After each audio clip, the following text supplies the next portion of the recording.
I've got a new background. Well, you don't care about that. It's time for One Piece! Welcome back to another episode of One Piece Wednesdays. But it's Thursday.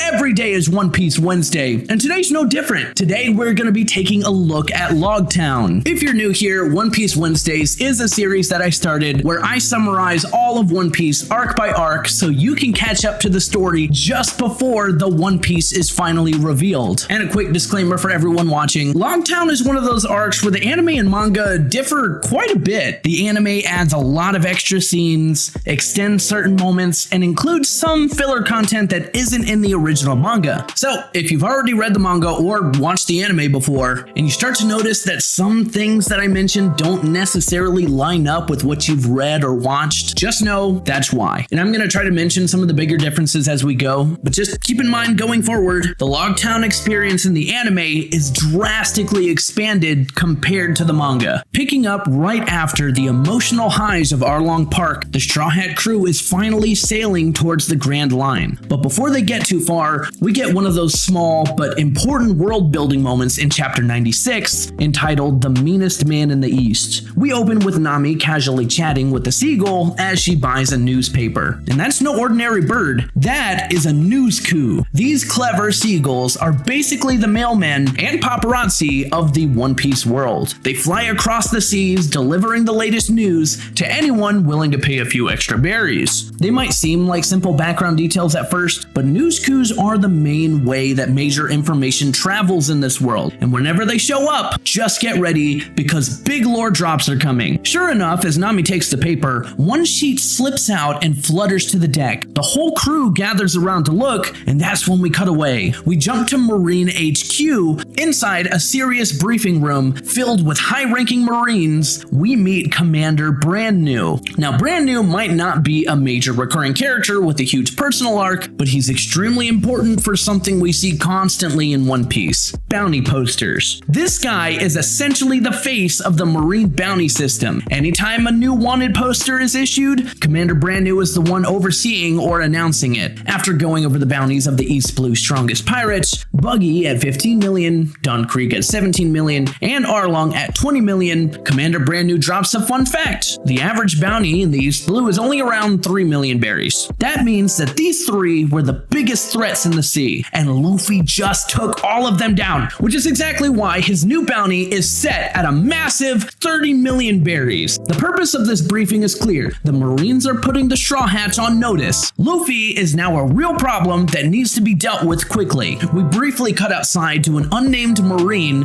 giving a big motivational speech about the Marines being absolute justice, but we don't stay there too long. Back on the Going Merry, the crew is losing it, laughing over the piece of paper that flew out earlier. Luffy's brand new bounty poster. Everyone's hyped, and you can spot Usopp posing in the background of the poster with Luffy. Usopp seems pretty happy about it for now, but he might regret that later. After the laughs die down, it's time to focus. In the distance, Zoro spots an island, and Nami recognizes it immediately. They're getting close to the Grand Line. This is Loguetown, also known as the town of the beginning and the end. It's the birthplace of Pirate King Gold Roger and the place where he was executed. That immediately grabs Luffy's attention. He has to set foot there. And a quick side note on the name, in Japanese, there is no clear distinction between an L and an R sound, so the town is written in a way that can be either read as Loguetown or Roguetown. The anime goes with Loguetown on the,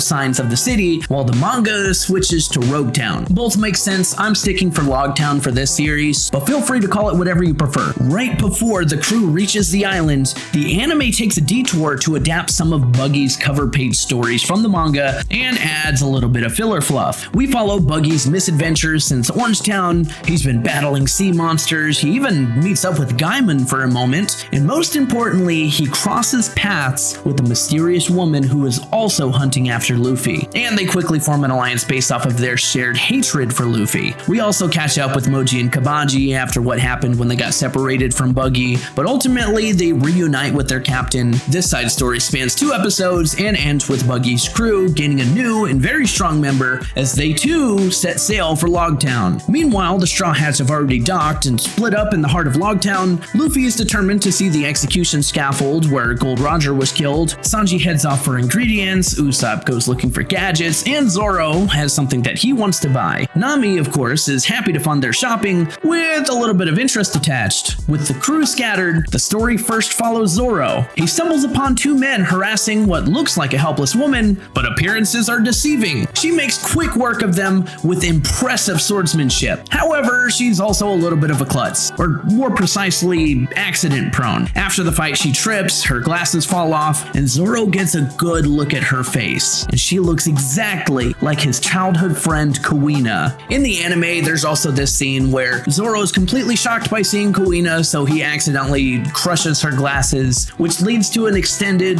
half an episode long story where Kuina takes him to a Navy base where he's stuck being a chore boy, yada yada yada. Long story short, it's completely different here in the manga. In the manga, right after Zoro sees what he believes to be Kuina, that's when we cut over to a certain island where Dracula Mihawk suddenly appears, terrifying a group of low-level pirates. One runs to go get his captain, and it turns out to be none other than red-haired Shanks. After some rival banter, Mihawk gets to the point. He pulls out Luffy's bounty poster and tells Shanks that he's found somebody interesting, a kid who reminds him of Shanks himself. The red-haired pirates immediately know who it is, and the celebration is on. And this is the news coup at work again, spreading Luffy's name across the seas. We get fun reaction shots from Makino and the mayor back in Windmill Village, plus some quick checks on the Baratier, Captain Kuro, Kaya, and others in the anime. The message is clear. Everyone knows that Monkey D. Luffy is a big deal. Back in Loguetown, Nami is on a full shopping spree as Luffy makes his way to the execution scaffold. And to all of my anime-only fans out there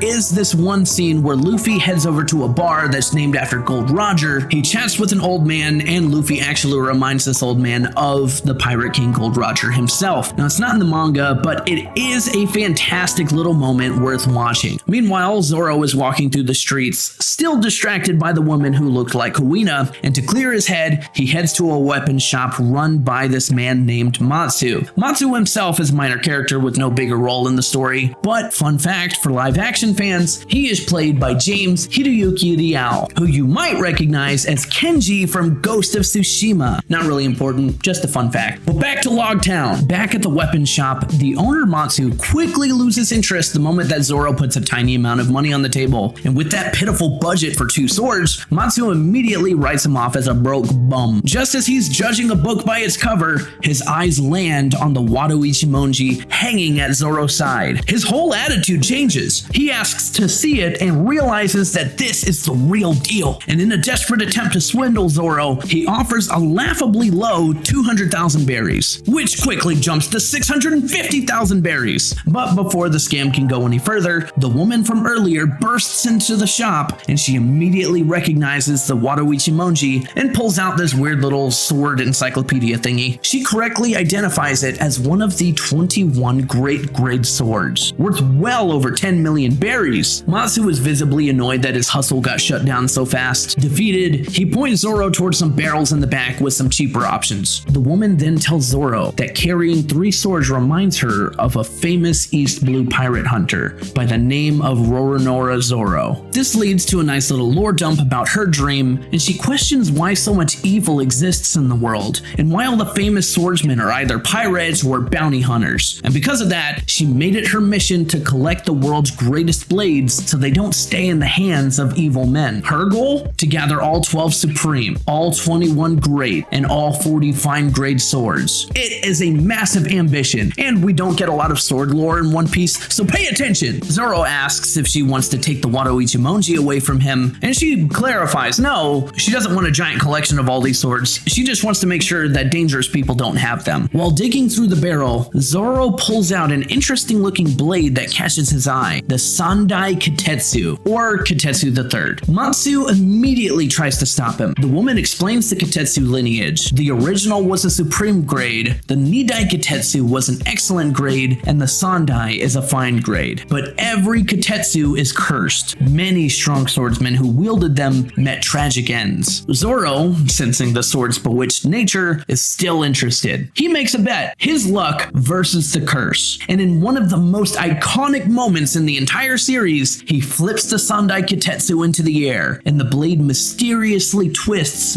mid-air to avoid cutting his arm, slamming point first into the floor instead. Matsu and the woman are stunned. Impressed by what they just witnessed, Matsu has a change of heart. He hands Zoro a second sword for free, the Yubashiri, another skillful grade blade. He apologizes for trying to trick him earlier and says that a true swordsman deserves proper blades. Swords choose their owners, so all he can do now is pray for Zoro's good fortune. Zoro steps out into the street feeling unstoppable with his two new swords, and meanwhile, over at the Loguetown Naval Base, we're introduced to a new Marine officer, Captain Smoker. A subordinate rushes in and reports that several pirate ships have arrived in Loguetown, including some particularly troublesome ones. He mentions that they need Tashigi to head out and assist, and that's our official introduction and name reveal for the sword-obsessed woman that Zoro just met. Tashigi, Smoker's subordinate. Keep both Smoker and Tashigi in the back of your mind for the rest of One Piece because they do play a bigger role down the line. We cut over to Sanji, who's strolling through the town on his shopping run. He suddenly locks eyes with a beautiful woman, but unbeknownst to Sanji, this is the mysterious woman who teamed up with Buggy earlier. It's right around here that the anime takes another detour, this time into two full filler episodes. One of the episodes follows Sanji as he gets pulled into a cooking competition with the mysterious lady. It's lighthearted, food-focused fun, perfect if you're a big Sanji fan and want some extra time with him in the kitchen. Definitely enjoyable for what it is. But the real highlight of these two episodes is the one centered around Usopp. In the manga, Usopp's shopping trip is simple. He walks into a store and buys his iconic sniper goggles. Easy. In the anime, it turns into a full-blown adventure. After bumping into a girl named Carol at the shop, Usopp gets dragged into a high-stakes situation where he literally has to risk his life for those goggles. And the main reason that this episode stands out and why I'm mentioning it is because we get introduced to one of the coolest characters in all of One Piece, Daddy Masterson, also known as Daddy the Father. And before you ask anything, unfortunately, no, Daddy the Father is not canon to the manga of One Piece. He's a non-canon character who only appears in the anime filler episodes during the Loguetown arc and the Loguetown novel, which includes some of Oda's early concepts and ideas that didn't make it into the manga. And a quick background for context, he's a skilled bounty hunter and sharpshooter in Loguetown with a daughter named Carol, and he has a really cool backstory involving a past duel with Yasopp, Usopp's dad, which influenced his life choices. Fans often praise him as one of the best filler characters because of his design, personality, and the emotional moment with Usopp. Oda created an early design for him and Carol that was adapted into the novel and anime, but they never appeared in the official manga chapters. So while he feels like he could fit in the world, he's officially non-canon. If you are watching the anime, he's a fun side story, especially if you're into Usopp moments. We get a few more lighthearted shopping scenes with Sanji, Usopp, and Nami around Loguetown before cutting back to Luffy, who has finally made his way to the top of the execution scaffold. And a quick note for all of my manga readers out there, the anime actually expands this sequence quite a bit, following Smoker as he hunts after Luffy. He visits the same bar that Luffy was in earlier and confronts him at the scaffold, where he easily overpowers Luffy. Luffy accidentally gets launched away during the fight, which leads into the filler episodes, and you'll sometimes see him popping up in the background of those side stories. But after those detours, Luffy miraculously finds his way back to the scaffold, and if you've only watched the anime, these extra scenes actually feel like a natural part of the story, and they're a ton of fun. Feel free to enjoy them as they are. They don't hurt the overall plot, and some of the fans even treat it as their own personal headcanon because they add charm and extra character moments that just aren't there in the manga. And during this filler sequence, we also do get a glimpse of Smoker's backstory, mostly his reaction to Gold Roger's execution years ago, and in this rare case, the anime actually feels a little smoother with its storytelling flow than the manga. Back on the scaffold, Luffy is having the time of his life until the mysterious woman from earlier shows up and confronts him. She acts like she knows him well, but classic Luffy, he has no idea who she is. She tells him that she'll never forget him because he's the first man who ever hit her. The crowd is shocked. She then asks, who is the most beautiful woman on the seas? Which finally starts ringing some bells for Luffy. When Marines try to arrest her, she easily slips away, giving Buggy the perfect opening to make his dramatic return. The woman finally reveals her identity as Captain Alvida from the very beginning of the series. Luffy is still confused until she explains that she ate the slip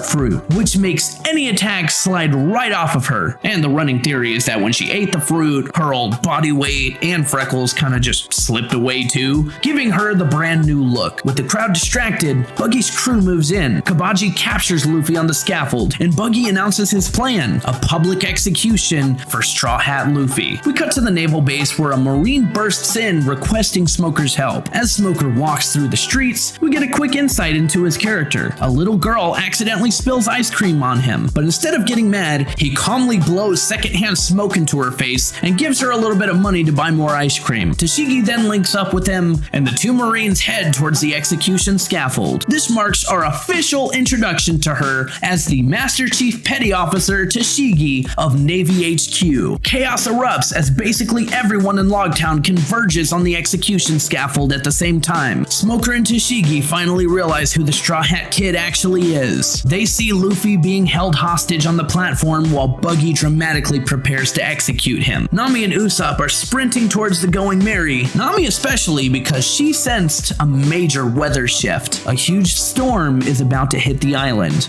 Meanwhile, Moji and Richie are sneaking towards the Going Merry, but we'll circle back to that soon. Up on the scaffold, Luffy gives a half-hearted sorry to Buggy, which obviously doesn't work. Buggy asks if he has any last words, and in true Luffy fashion, he shouts at the top of his lungs, "I am going to be the king of the pirates." The entire crowd is stunned. Buggy's had enough. He raised his sword high, but right before he swings it down, Zoro and Sanji burst onto the scene and start tearing through Buggy's crew. But they're too late. Luffy looks down and calls on his crew with a massive grin and yells out an apology because he's pretty sure he's about to die. As the blade is inches from his neck, a bolt of lightning strikes out of nowhere, destroying the execution scaffold and sending Buggy flying. Just like that, Luffy pops back up, puts on his straw hat, and flashes that signature carefree smile. Sanji turns to Zoro and asks if he believes in a higher power after what they just saw. No time to discuss it apparently, because it's time to book it. Smoker is left completely stunned. He's not even focused on the freak lightning strike. What really gets him is that Luffy smiled right before what should have been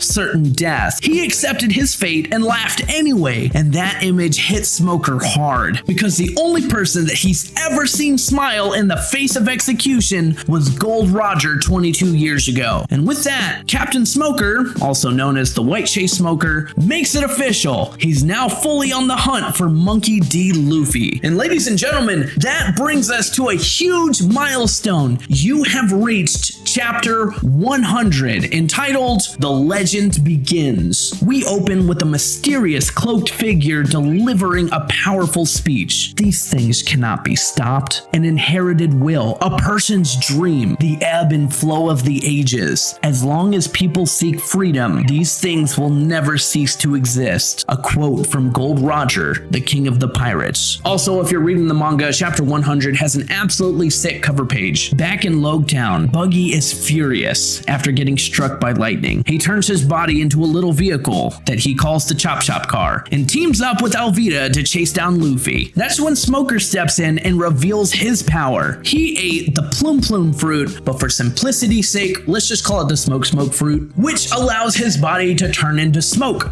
He easily takes out Buggy's entire crew. With Buggy's crew down, Smoker heads straight for the Going Merry. Nami and Usopp finally reach the ship, only to run into Moji and Richie. It's a minor speed bump for them. Meanwhile, Luffy, Zoro, and Sanji are also rushing back, but in the middle of the street stands Tashigi, who wants a word with Zoro. He tells the others to go ahead, and with that, we get one of the coolest fights in all of One Piece, and it's already over. Zoro wins, by the way. It's clear that Zoro refuses to seriously hurt her, which infuriates Tashigi, who accuses him of going easy on her because she's a woman, the exact same thing that Kuina used to say. And what started as a serious duel quickly turns into a hilarious heated argument. Further down the street, Smoker catches up to Luffy. Luffy gets absolutely obliterated because he has no answer for fighting Smoke. And just as Smoker is about to finish him off, the mysterious cloaked man from earlier appears and stops him. Smoker immediately recognizes him and warns him that the government has a bounty on his head. The man replies, "The world is waiting for our answer." And without another word, a massive gust of wind blasts through the entire town down, giving the Straw Hats the perfect chance to escape. That's when Smoker confronts him. Why are you helping that guy, Dragon? And the man Dragon simply answers, what reason would I have to get in the way of another man's voyage? Now keep Dragon locked in the back of your mind because he is one of the most important characters in all of One Piece. The Straw Hats make it to the shore and jump aboard the Going Merry. That giant wind blast also accidentally freed Buggy's crew, so Smoker and Tashigi decide that they're heading to the Grand Line too. Tashigi is especially motivated because she refuses to let Zoro get away after what happened. Even when a Marine reminds Smoker that the Grand Line is outside of their jurisdiction, he doesn't care. My superiors don't give me orders. Meanwhile, Buggy also sets his sight on the Grand Line. Out on the open sea, the Going Merry sails past a lighthouse, a final marker before the entrance to the Grand Line. The crew gathers around a barrel, slams their feet down on it one by one, and shouts their dreams. Sanji to find the All Blue, Zoro to become the world's greatest swordsman, Nami to draw a map of the entire world, Usopp to become a brave warrior of the sea, and Luffy to become the king of the pirates. And with that, the Straw Hat Pirates officially set sail for the Grand Line. And that brings us to the end of Loguetown, which is one of the shorter arcs in One Piece, covering just over 5 chapters. But the anime did an incredible job adapting it and turning it into one of the most memorable arcs in all of One Piece. But before we wrap up, I want to leave you with a couple of questions to keep in the back of your mind as we progress through the story of One Piece. Question number 1, what class of devil fruit did Smoker eat to become intangible? Question number 2, who exactly is Dragon? Question number 3, is there any significance between the lightning strike, the sudden rain, the giant gust of wind that all happened around Dragon? Question number 4, is there actually any connection between Tashigi and Kuina? And one quick note moving forward, the Straw Hats didn't really have a name up till now, so I've just been calling them Luffy's crew. But from this point onwards, Luffy's crew is officially labeled as the Straw Hats, where they call Luffy Straw Hat, or they call Luffy's crew the Straw Hats. Just so you know, from now on, I will be referring to Luffy's crew as the Straw Hats. But